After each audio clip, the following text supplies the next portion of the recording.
Hello and good afternoon, I would say. I'm super happy to have you here with me today and our experts soon.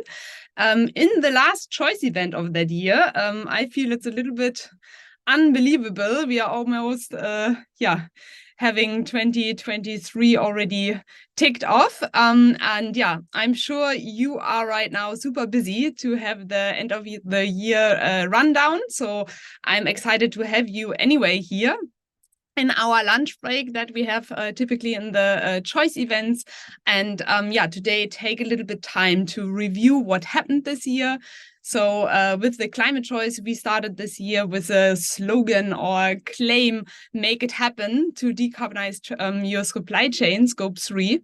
And we will have a look like what happened in that topic. We all know scope 3 decarbonization is a huge challenge.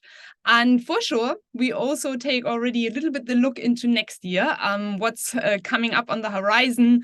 Many of you have probably already made in the last few weeks their budget planning and therefore also their planning in general, what's happening next year. And that's what we want to discuss, specifically focusing on scope 3 decarbonization. And before I start right away with my experts, I give you a quick tour how these choice events typically look like and who we are from the climate choice if you haven't joined before. So first of all, for our webinars, you have noticed you can hear me. Unfortunately, I cannot hear you, but we are recording everything. So later you can revisit it. And that's why we are using this webinar function. But you can participate the whole time, and I very much invite you to do so. And that's specifically with the chat function. So on the bottom, you see a Q&A or Fragen und Antworten, and you can always write something in. We will look at the questions and answer them latest in the beginning, in the end of the webinar all together. But you can also use it to introduce yourself. And I would just invite you to do so right now. So put your name in and from where you are joining today. So for me, that would be, I'm Lara, one of the co-founders from the Climate Choice. And today I'm joining in here from the snowy Berlin. And I wait until I see that someone dares to be the first to share their name and from where they are listening in today. Let's see who's the first in the chat. Dim, dim, dim, dim. You find it on the bottom or on the top. Now I see. Sophia was the first one from Graz, Austria. Amazing. Kudos to you. You have been the first. Petra from Munich, Emma from Berlin as well, Jessica from Berlin, and Georg, from Austria as well. Amazing. So now you see where it is. And please use it to comment, to ask questions, maybe also to just introduce yourself to the community joining and make sure to connect. The second way how you can stay in contact is in our invitation. You also got the link to our Slack community. So if you want to be invited to the next choice events or you want to follow our climate news, you can just join and request to get access, or you already have the link in that email invitation. Then quickly to the climate choice. Who are we? We are a Berlin-based climate tech startup, enabling companies to decarbonize their supply chain. And we do that by empowering them with our climate intelligence platform to really gather and track information from their supply chain and go into actions.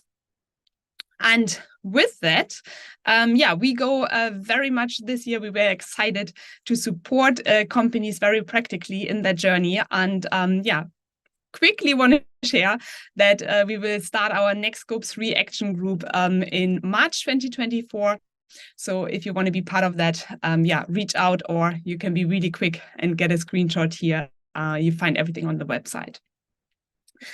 And that leads me to the amazing experts we have today to reflect on what happened this year and what might happen or what to prepare for next year and how to be successful in driving decarbonization.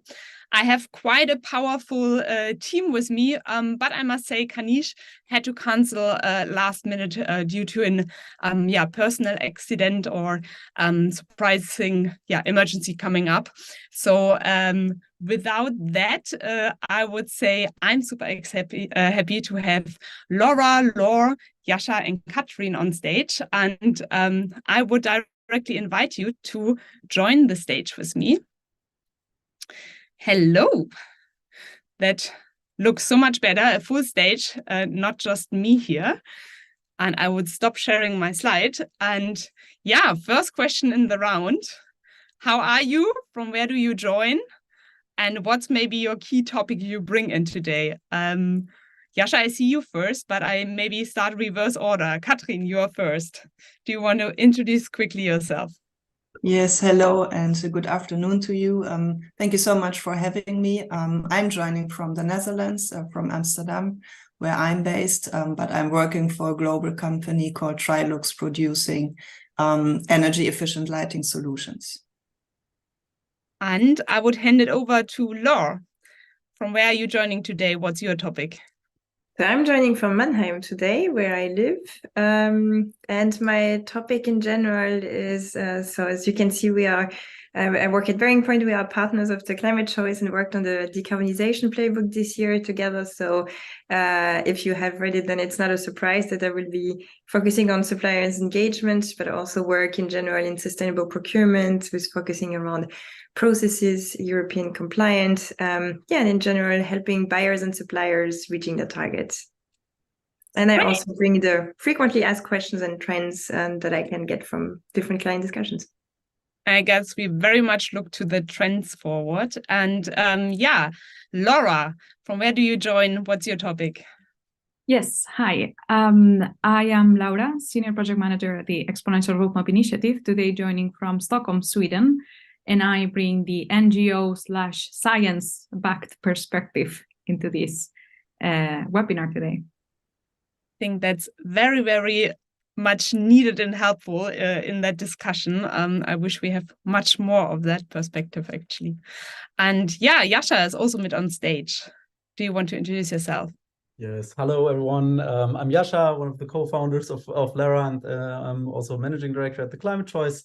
I'm also happy to be here and bringing in the perspective, I guess the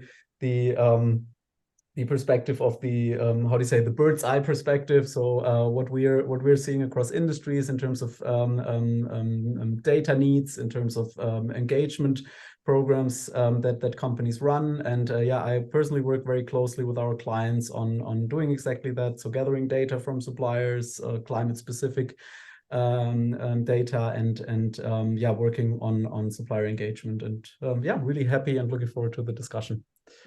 Great. And now you already got the introduction from our expert joining today. But before we go into the big discussion here, I also want to give everyone on the screen a chance to participate. So I hope that's working. You should see a quick poll coming up on your screen asking, what was your major challenge this year in 2023 in terms of Scope 3 decarbonization? Was it, you got a lot of customer requests for data and you didn't what it made with you, that's up on you, but a lot of data requests? Or in general, the topic of regulation and reporting, that was just all over the place and rising for you? Or, you acted up on all these changes and you turned towards internal trainings, resources, capability building, and so on. Or you already went to supplier engagement, but you also noticed there's a lack of data and maybe development happening. Or in general, there was just looking at the challenges, a lack of knowledge, or maybe also missing support in the company, or other. So we tried to came up already with a lot of different challenges you might have faced. And we are curious, what do you think were the biggest topics? So I see that a lot of you have already decided. You can just click on the screen. And I would now stop it and share the result.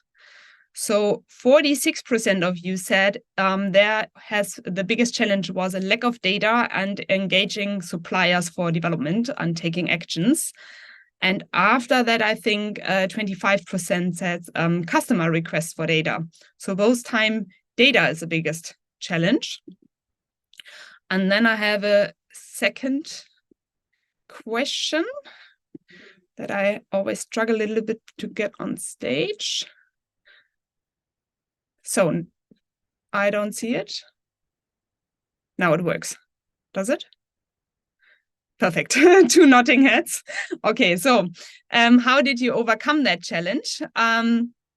So first, you were building the foundation for data requests, and you turned towards carbon emission calculation, or you were already getting towards reporting on your set climate targets on the whole strategy.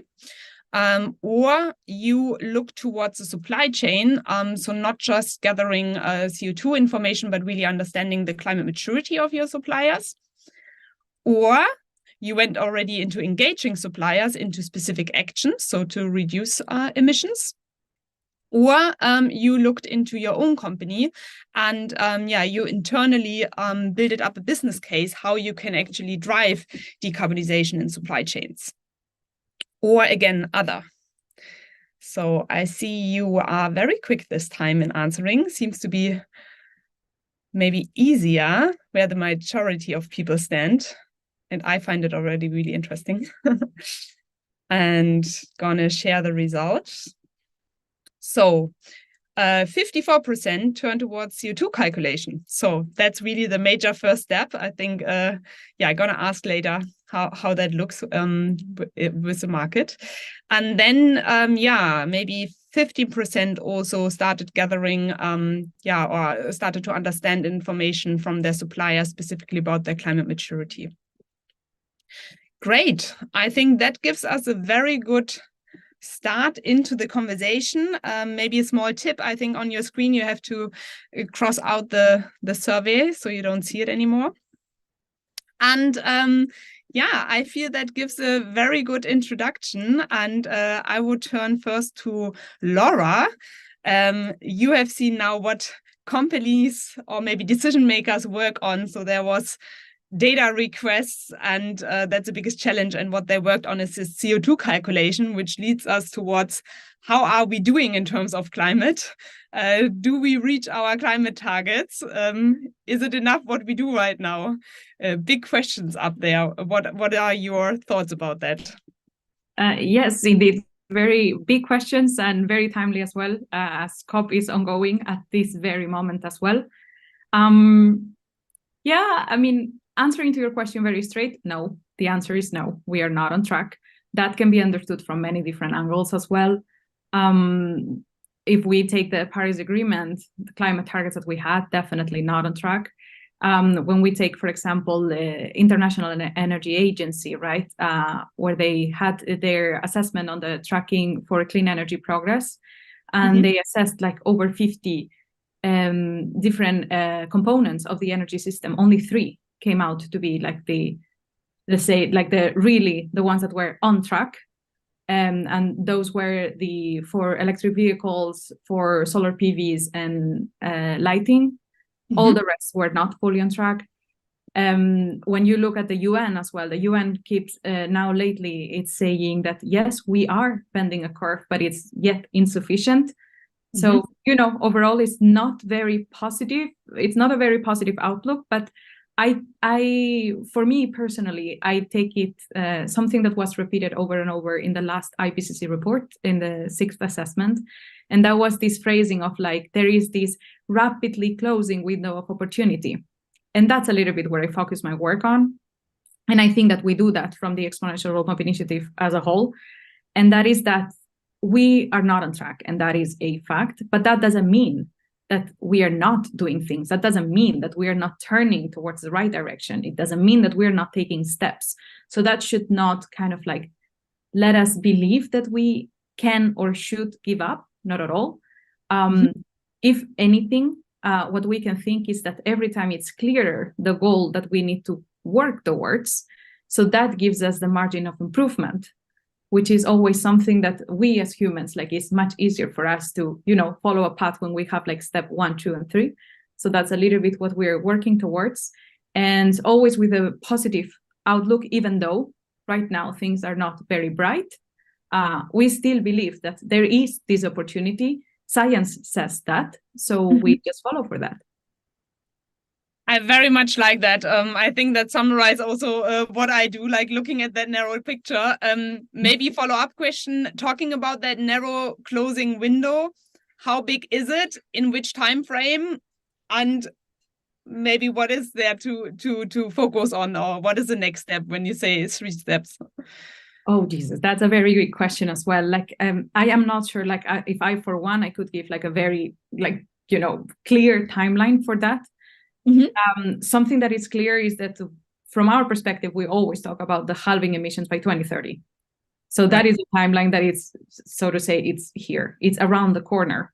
Yeah. But then what can we do? Like, going back a little bit to your question, there are so many different like perspectives that could be taken here. And then once again, like, since right now, like everything I breathe is COP, I kind of need to refer a little bit to that also to support my answer to the question. So rapidly closing window of opportunity. Fossil fuels phase out. That is a now. That is not in a 5-10 years time. And talking again, like, and what can be done now? We need an agreement on a global target. We need when is this happening? Which is something that, it's been on the boiling, but it's not yet happened. That goes together with the ramp up of renewables, and it goes together with the energy efficiency as well. More things that we need when it comes to finance. Those countries that are the biggest emitters, well, they do have a responsibility, right? And there is a finance gap that needs to be closed. And it is not a small one. I remember it was like $100 billion US dollars of a finance gap. So it is crucial to, keep the momentum on that one. And there are many other things, of course, and not only like from the very strict climate perspective, but we do have like loss and damage, for example, where there needs to be much more clarity. We have the adaptation measures, where there needs to be goals in place, everything that we talk about, but now your list gets long. Exactly. So as you see, like your question, like, so just starting with one thing and then do all the other things. That's amazing. Yes. But I would keep it. You gave me an amazing answer. So I love to say, okay, don't focus on what might happen in the end of the century. I mean, we all know that curve. We are right now hitting more towards 3 degrees than 1.5 degree. And but don't focus maybe on ever after and what all can be doomed, but what can we do until 2030? The goal is to halve emissions, and the biggest one is to cut emissions and phase out fossil fuels. So I very love that, to like give it a tangible thing, something the next 5 year-ish to plan towards, and not just get lost in your 2030 or like your 30 years time frame and so on. Yes.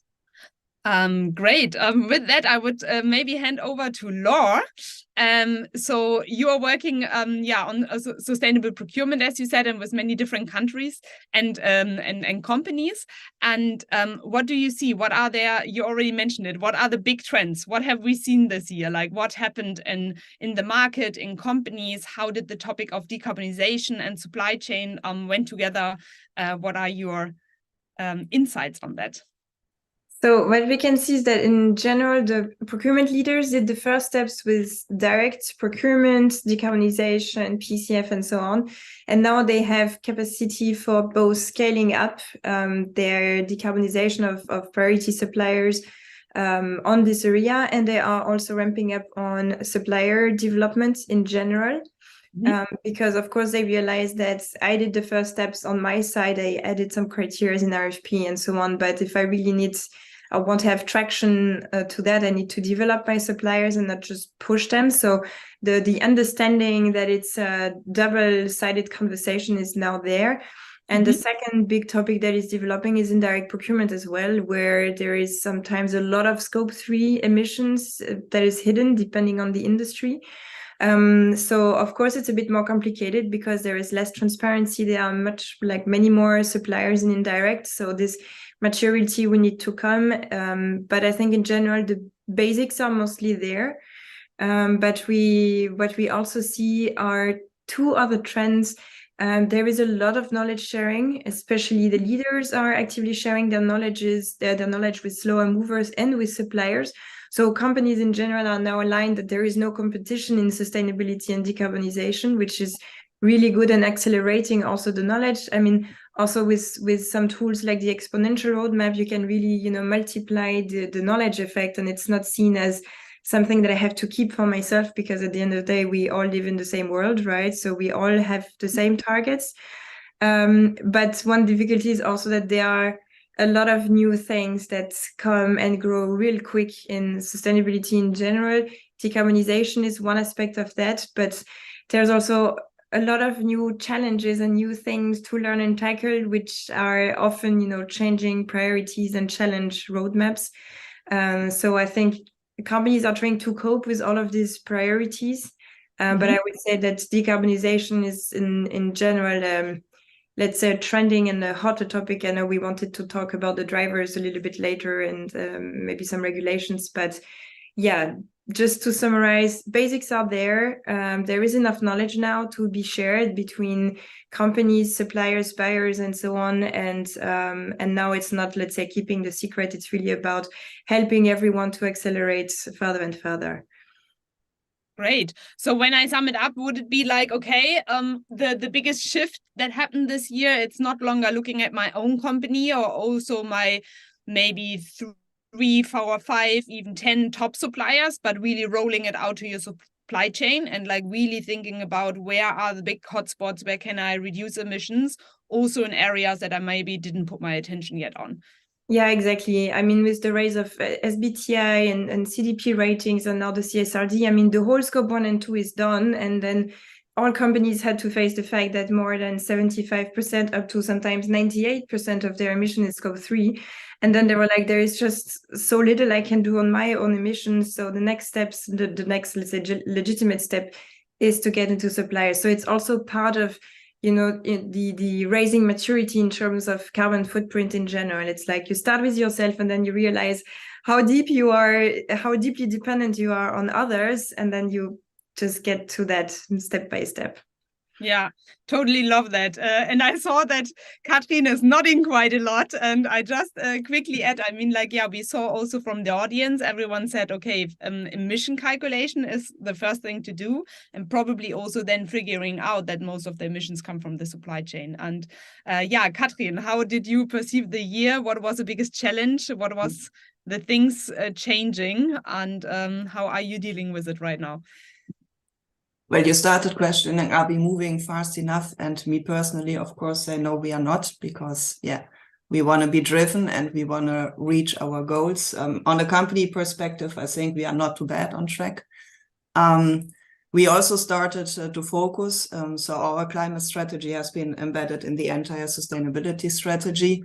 And to focus, we set short, medium, and long-term goals. So we started with ourselves. We are a production company with production facilities in Germany and also in Spain. So we started to calculate the emissions there because we have direct impact. We have access to the data. We learn, of course. But in parallel, we started to onboarding the supply chain to just start the dialogue and to raise awareness, to share knowledge, and to partner up, because I think that's the most important thing, that we all together partner up. And now it's a time to really dig into scope 3. And for us as a production company, we have set ourselves a challenging goal. We want to be climate neutral in 2025 already on our German production facilities. So that's very soon. And we really focus on reducing emissions. So we don't believe in all the compensation projects. And of course, we will have to compensate because we will always have emissions as a production company, but we reduce emissions as much as possible. And then the medium-term goal is to engage with all our top suppliers, because we have, I think, around 1,200 suppliers, from a two-people company to really huge holdings. So there's a lot of different knowledge, a lot of different setups. A lot of them are based in Europe, but also quite a few in Asia. So impact orientated, we start to engage them here. And next to that, what also Laura mentioned is, there's in parallel so much legislation happening, and for good reasons, because we all didn't move quick enough. Yeah. But for companies, that's also challenging to keep on track and to keep the focus to move on, because the legislation came a bit quicker and maybe a bit more extensive than expected. And yeah, we also have to keep a good balance between our action plan and between all the reporting we have to follow. Great. That gives me a lot of room for 10 more questions, I think. But Laura, you were first, and I very much invite you to raise your hand and bring yourself in. And that's maybe also a reminder for the audience. You can always put questions there if you have more. I would be able to talk 2 hours here, but yes. If you have questions from the audience, always put them in the chat. Laura. Yeah, I wanted to cycle back to what Katrin said about compensating and not believing in compensation. I'm so happy that this offsetting trend is quite slowing down. I mean, there have been also quite a lot of scandals this year around the carbon markets and the offsetting topic. But so one more trend is insetting, and that is, I think, a very good news for everybody. That means instead of like compensating your carbon emissions, you actually reduce them, for just the definition. Yes. Yeah, maybe it's our biggest focus, really. Yeah, then Katrin, maybe you want to explain that a little bit. I'm not sure if everyone is familiar with insetting. Like, what does it mean for you? Well, I mean, even before we started to calculate our emissions, we had an energy management and also an environmental management system. So we have since 10 years a plan ongoing how we can reduce, especially energy efficiency on our production facilities, to also reduce waste and materials, of course, as far as possible. And because for us, a big share of Scope 3 is also in the use phase of our products, to make them most efficient for the users of the products. And we have a big team that is working on that. Of course, it's a facility management, it's environmental health engagement, it's always also HR, legal. So basically, it's always the same task force, I would say. Okay. But we want to become autark also after 2025, because that's the goal. But of course, the entire climate strategy continues also afterwards. So we are looking also in the regions to partner up with other big companies, with the community, with the cities, to see what we can do on a bigger scope. Because I think if every production company only tracks their own way, that will not lead anywhere either. So we are looking into wind energy in a bigger scope, also into different technologies to just be most efficient production company in our region. And we are very traditional. We are based in the beautiful Sauerland, so some of you may know the region. So we also feel our responsibility there. So it's also a mix about the regional responsibility and the global responsibility we have. Okay, so to bring it down in like step by step, that maybe also people in the audience can take something for themselves. So you started with looking at the emissions, engaging first the key suppliers, and now really looking into actions that you can roll out, and more not looking into buying certificates, but really into changing practices and introducing reduction efforts. Absolutely. Great. And Jascha, maybe also for you, what have you been seeing this year? What were the biggest challenges? How did companies tackle them? What is your perception here?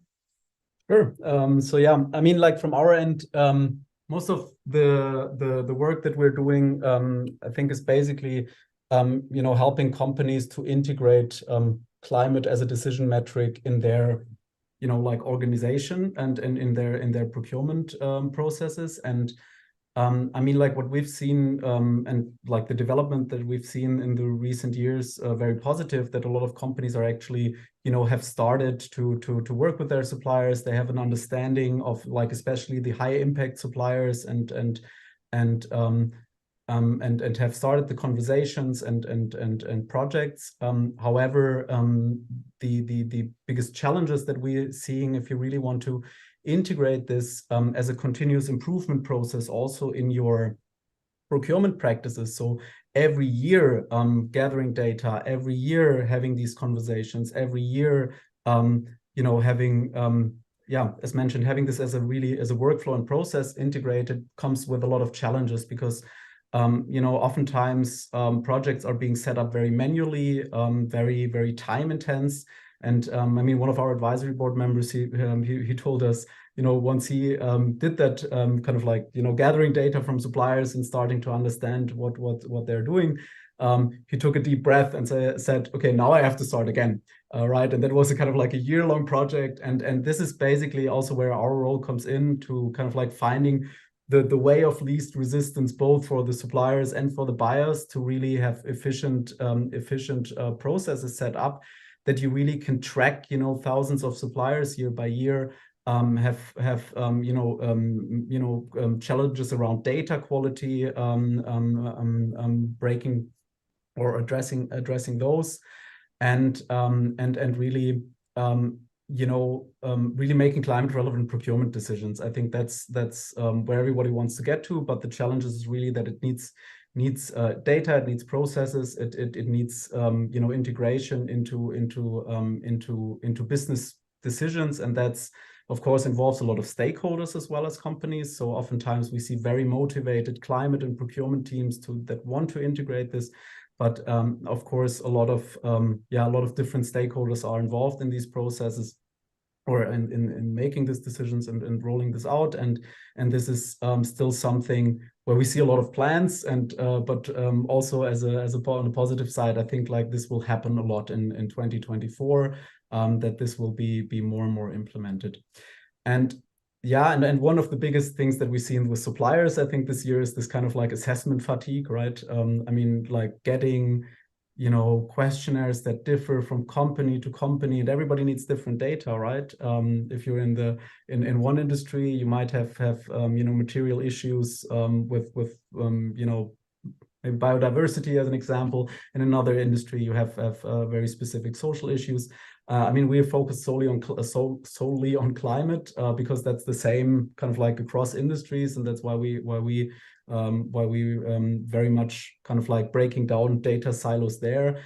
But for the supplier side, this is really a challenge, and we've been doing a lot of work in automating data collection, especially from public CSR reports, websites of suppliers, to make this whole process very scalable and very efficient, and really accelerating the process for companies to get really to where they want to get to really integrate this as a continuous improvement cycle, and also have a kind of like an incentive and theory of change on why should suppliers actually act on climate as well.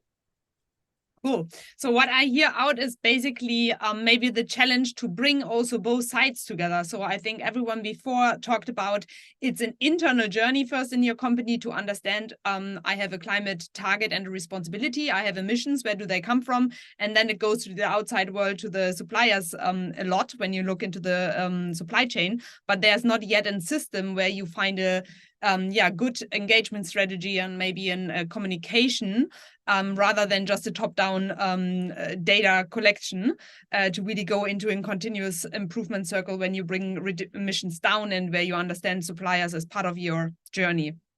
And that perfectly links to law. What's your comment on that? Yeah, just an anecdote, because I've been speaking with at least two companies bringing me the same challenge. They said, it's very difficult to answer their clients' requests who are asking for CO2 data, but slightly different. And it's hard for their company. And I'm like, then what exactly do you expect from your suppliers? You also need to, if you understand what's going on in your company and how complicated it is, then just like keep it simple for your suppliers as well. But also relating what Yasha said, it also depends a lot on the data. So I'm working right now with a client on sustainable procurement, and they have a difficulty because they are having EcoVadis, but they cannot convince all suppliers to get there because, it costs so much money, right? and they already have troubles integrating, the EcoVadis scorecard with their e-procurement tool. And if we would like to go for another tool, I don't know, Integrity Next or something else, which is bringing excellent data without needing an assessment, which is heavy and costly like EcoVadis, then if they don't have a supplier master data management, structure and database, it will not work. So this is a bit where we are stuck in the reality as well. I think Katrin, maybe a problem, I think. Yes, Katrin. Yes, I couldn't agree more. I mean, we are basically, but we have both sides. We have our own supply chain, but we are also in the supply chain of our customers. So we are also confronted with all kinds of different assessments and questionnaires. Also, EcoVadis is known to us, Integrity Next, Ascent, and whoever else is there. And it's really difficult to keep track of that, because in the end, you could keep one person busy with only answering all these questionnaires. So how can we channel that down for ourselves? But as Laura said, also for our suppliers, so we don't lose the action point. And we still have the same goal, and the same goal cannot be to be busy mainly with reporting only. I mean, that should be the foundation to get to action, but it's a challenge. Thank you. Laura, you're next.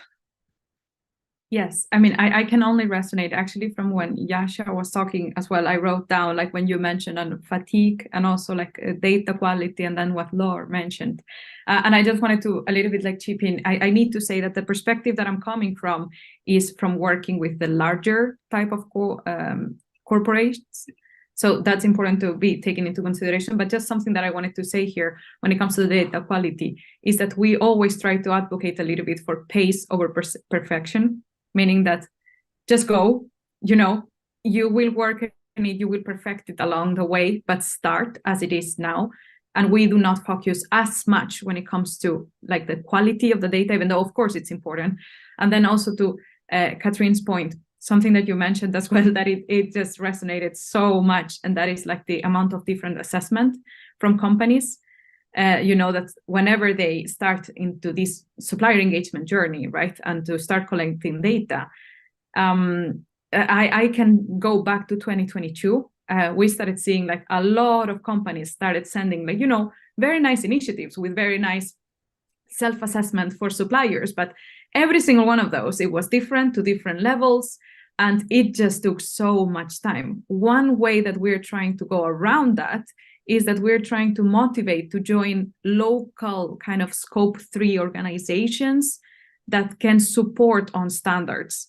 Meaning that, for example, there is one, for example, for telco companies, and that is like, that is very good for them, because then they can get together and they can get to like discuss on what is it exactly that we can ask our suppliers and how should we do it. Let's agree on one standard. That's what we ask all of them.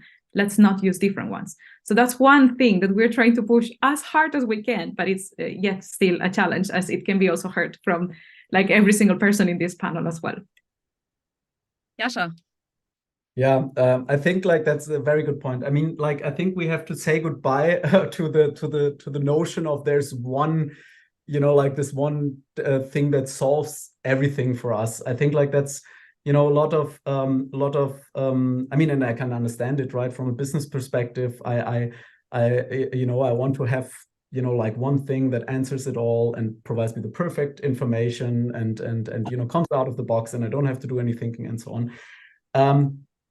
But how, like, first of all, right, we have different issues in different industries. That's what I already mentioned, and that's it's I think like very tough to say like, okay, there's one solution for all the sustainability issues that we have. This is really one tough thing.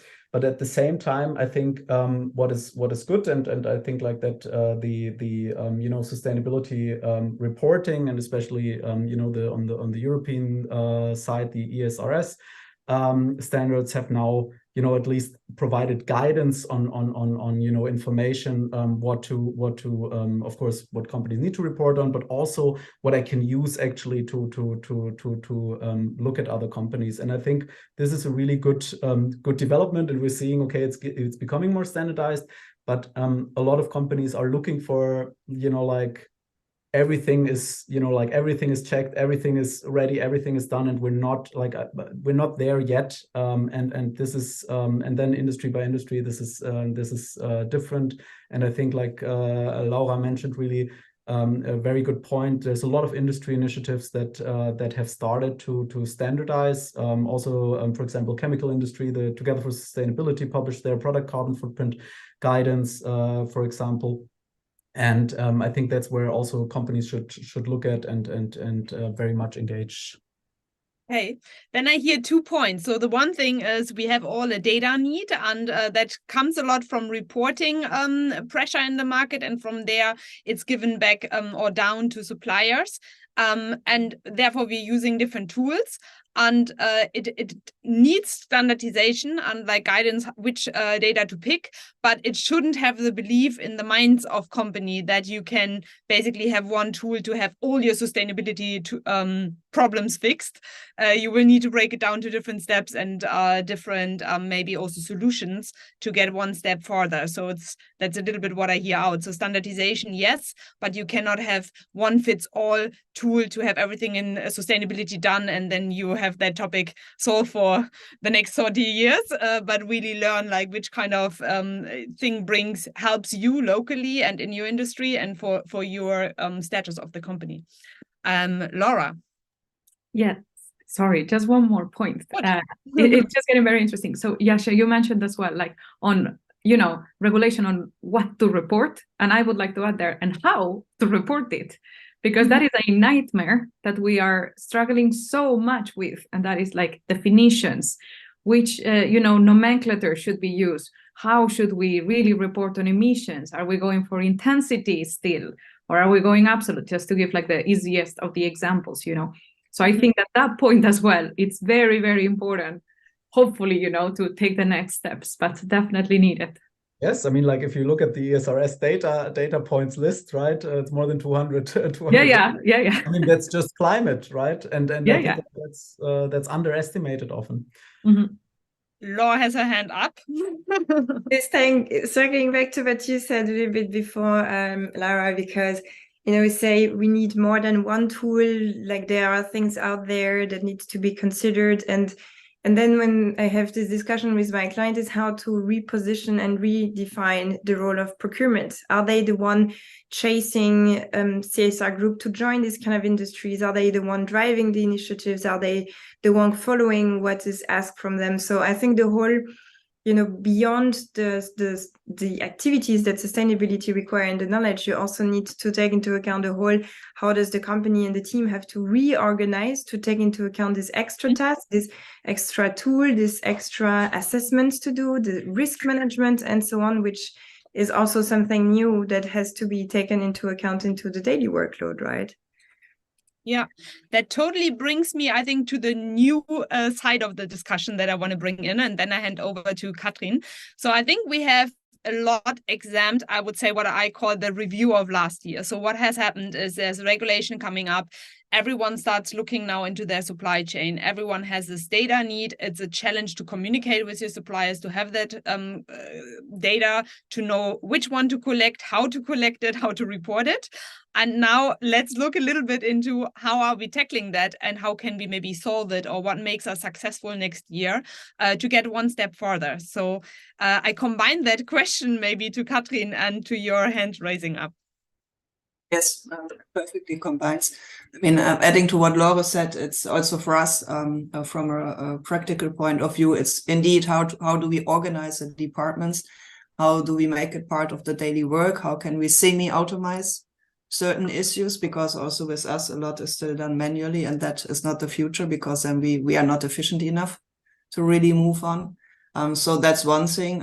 And the second thing is, I also agree there's not the one tool for all, but it really needs standards also for users, or to be able to compare, because the parameters are so different. Also, if you look at PCFs, there's not the standard yet. So it's impossible for users to compare the data they get. So they get data, but what do they do with it in the end if they can't compare it, and if they don't make it part of their buying decision, for example, or part of their embodied carbon footprint for a building or whatever it is in that respect. And therefore, it really needs standards, I believe. I actually just take a note because I'm very much not to that, like so actually make use out of the data, right? It's not about the mean for collecting data and that we all start doing it now, but to really make decisions out of it and make it comparable and have like smart knowledge around it. And I think you mentioned one thing now, product carbon footprint. So automatically when you look in the supply chain, it's about upstream which products and services you're buying, and so you need to know which emissions are connected to it, but then also have the context around it, right? How was it calculated? Does a company also have reduction targets? Do they actually also take actions? Like Laura mentioned in the beginning, fossil fuels shouldn't be in your supply chain anymore, so how can you go in there? And I think that brings me also back to Laura. Like what do you see? Laura this time, sorry, I'm switching names. Like, what do you see? What are the big trends for next year? Like we said, okay, we are not on track with climate targets. We have to phase out fossil fuels. We have to engage with the supply chain to get into actions. What are the big things we should prepare for next year to make decarbonization finally happen? Sorry, I didn't understand the name. Laurie. Yeah, I was also confusing, I think. I go with Laura from BearingPoint. Okay, that's perfect because it resonates with what Yasha said and what Catherine said before. So I see a huge opportunity with the European CBAM law, so the Carbon Border Adjustment Mechanism. And as a matter of fact, in 15 minutes, I have yet another conversation with the client about that. Because one of the most frequently asked questions I had this year is, how do I get the information from my supplier about their carbon footprint, and how do I know if it's calculated correctly, and how can I compare apples with apples? And maybe it's a naive perspective, but reading the CBAM law, when I found this mathematical function at the end in whichever appendix, I thought, I'm relieved, because now they say exactly what you need to get from your suppliers, in which format, what is expected from them, and there is a norm. I mean, it's not the same as CDP or as the ETS, or like it's again a new calculation, but at least it's normed. And I think this will help, because now all the companies that have to go into, I mean, it will gradually come up, right? So the CBAM will be enforced in the next, I think from 2027, the carbon credits have to be paid for only a few categories, but it will increase in scope. And I think at least companies have few years to understand what kind of data they need, and they all will have to go to their suppliers with the exact same requirement, which is provide me the input for this one and only formula. So I think this will drive a lot, because even if not all companies are now impacted by the CBAM in the next few years, that is again a law, and the law takes at least 2 years if you want to take the time to implement it properly. So I have this naive hope that it will help structuring decarbonization and data exchange, because like we said, it's also the technology is not there yet, the standardization is not there yet. But I think we anyway discussed it already, but even if it's not there yet, it's moving fast, and it should not hold you until, the Graal is there. So there's a lot of initiatives that are driven by public or private sectors and NGOs, and again, industry initiatives. So it's again just starting small with maybe the most strategic supply, with one-to-one conversation and scaling up. But, you should not wait for the tool to be there, because it's the same with emissions calculation, right? It started with nothing, and then in 2 months there was 1,000 out there, and then how do you pick up the right one, right? So you need to start somewhere and then choose the tool that will work with you. But at least I do hope that if people are in this call and out there developing the next tool for carbon data exchange, please take into account the CBAM, because this will really be a way of standardization in general. There's already in the chat the question if you can share more information about it. Maybe you can put a link to something where to inform yourself about it. Yes. And I would link to Laura. So how do you see, practically speaking, like working with the big corporates to really go into the supply chain engagement and decarbonization? How can companies or decision makers in companies tackle it next year to really bring it forward? Maybe, love the 3 steps idea. Are there 1 to 3 steps everyone should take? Or if you have just, where do they begin doing so? Yeah, I mean, of course, it depends a lot on the starting point. If the starting point is 0, then start by setting the baseline. Absolutely. Where are you right now? That would be step number 1. Step number 2 would be decarbonization targets. And with that, it comes quite a lot. We have seen quite a lot that sometimes the decarbonization targets do not follow like realistic timelines, and that, you know, at the end of the day, it translates into something that either doesn't happen or it just gets left behind. So realistic decarbonization targets would be the number 2. And with that, it kind of comes together like a sub branch, which is the emission hotspot analysis as well, throughout the entire value chain if possible. And the third one, just do it and track. I think that's, and like going back a little bit to what it has been said, Laura right now also mentioned it, it's literally just like start doing it. Do not wait until it is perfect. Because like if, you know, this kind of like, how to say, like this kind of like standardization were to happen, it will just come. So it will be much better if you're already kind of in the curve working on it, because then you will already have taken some steps. So you will be a little bit in the forefront. So yeah, maybe not very organized, but those would be the 3 steps, I would say. Good. Yeah, bringing the foundation and then like really going into the supply chain and start making it happen. Yasha, you were nodding a lot, and I think also first raise a hand. So I would hand over to you. Same time. So Okay. no, I think I mean, like that's a very, very good point, Laura. I wanted to also add, I mean, starting is the most important keyword. I think you know, you will learn, you will iterate, you will fail, you will, you know, learn, do it again. So I think like this is really the most important part, because you cannot wait until you have the perfect calculation, because why do we calculate? In order to reduce, right? And if you can start the conversations with suppliers today, let's like that you can be much more hopeful that they will make progress tomorrow, right? But if you wait until tomorrow to have the perfect calculation and then start to engage your suppliers, and you might look at the supplier you know, information that you then get, that might like a lot of companies actually are running into the issue, there's no data at all. And it's really you know, we're so early in the beginning of this movement that it's really much more important to start to look at what other companies are doing. That's also why we're doing the Scope 3 Action Group, to bring companies together to understand, okay, what are different companies doing, how can we learn from each other and make progress faster. And I think like yeah, as mentioned, like it was just mentioned, right? The standardization will come. We will all figure things out over time, but it's the most important to start and get going, because that is already an advantage. So many companies are not doing anything, and you can really stand out if you do something. I mean, we're helping companies to assess, right, the suppliers and gather that data. And I mean, it's such a difference, right? Or if you already look at, okay, what do suppliers do in their own value chain? How good are their own, you know, reporting mechanisms? And it's becoming more and more business relevant that you start doing things, right? And then this is already an advantage, and the standardization will come, and we will make progress on that as well. But really starting is the most important. That's also a good one. So don't wait until everything is standardized, because then it's probably for you too late to get into action. And starting is the most important one. But then you mentioned one thing, doing it faster also. So we all know we are not on track because we are very slow. So it's not like we have the other 10 years to consider things, but more to learn also on the fly and keep going. I think it's Laura. And then the last question I also keep for Katrin.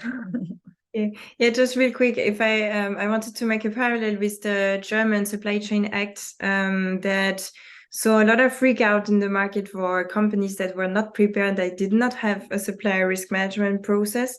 The thing is that if your argument to wait for standardization is that if you start now and you are going into, let's say, a somewhat wrong direction, which is not the standardized way in the future, you will lose time and money and effort, and that's wrong. It's not the right approach, because by doing that, you will learn your own boundaries, you will have some lessons learned, you will get better organized, and then the fit to standard would be much easier than starting completely from scratch in a panic mode with a lot of things to figure out. I think we also very often underestimate the time that is needed for an organization to move internally, right? So really start as early as you can, small if you need to, but really like starting now and then doing the fit to standard will be much better. And trust me, it's not a loss of time to start early. It's actually the contrary. I think we can all agree with this here. I do see a lot of times that also actually when we work with companies, that it's basically also a blueprint for innovation or transformation, like working with digital tools, with data in general, bringing different teams together. So it really accelerates and also a lot of different other ways of decision making and innovation. Katrin, as promised, I think we got in a very fruitful discussion, and I think we can drive it very long. But we hear now a lot of things, like I would say maybe more from the regulation side or from the general side, like you in the role of sustainability, responsibility director. Like, how would you, or how are you preparing right now for next year? Like, what do you think are the big topics to focus on? Yeah, I also really like this fruitful discussion. I think we could go on for hours and hours. And also I love these different perspectives. So I can only confirm I'm quite happy that we are already on the way. So we are not starting now, we are on the way, but there's still a long way to go. We had a lot of lessons learned. I also totally agree to Jascha that joining up in action groups helps us a lot, also to team up, to learn from different players, to work out together things for the future. So we will continue on our path and try to motivate as many people in our surrounding and all stakeholders. So it's not only supply chain, but it's a big part of us, but also our colleagues, the industry, financial institutes, and so on, to really move on together and to focus on where we want to go to. And me personally, I would also be interested in the question that was in the Q&A, how artificial intelligence can help us maybe to move on even faster. So that's also a question that we as a company are dealing with. Then I hand this question over to Jascha. And thanks for raising it. Then we have every answer or every question answered. Jascha. I mean, like in the end, right? What artificial intelligence does is we can be faster. We can automate a lot of work. However, we have to also be very conscious about that artificial intelligence will lie to you. But also it will become better over time. I mean, like one example, I mean, we are using artificial intelligence to actually collect data from companies. However, we always need to check this information as well and verify information, because it can speed up things where you kind of like need an army of people to do specific tasks. You can do now at the tip of your or how do you say it, the tip of your finger.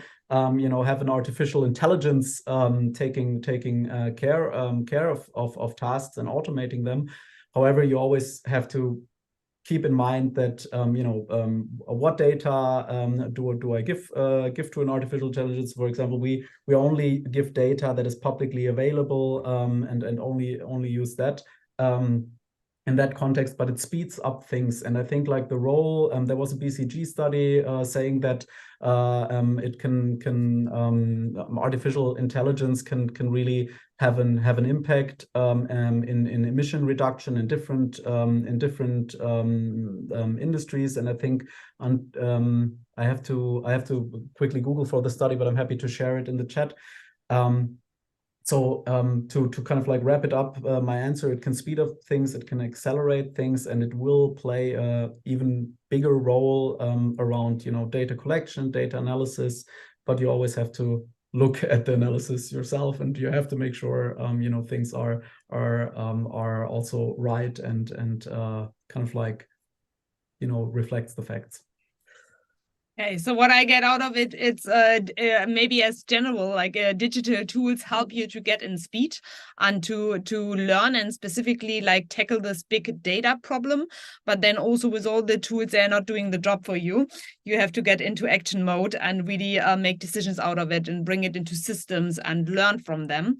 And maybe the study you mentioned, I think you refer actually from Google and BCG, it just came out, reduction potential from AI. So definitely a topic that will follow us into next year. And yes, I think that gives us perfect timing. I thank everyone who joined us virtually a lot for taking the lunch break and reviewing this year, what happened in supply chain decarbonization, having an outlook. I think the big topics trending were reporting pressure, data management to answer the pressure from your customers and get your data right.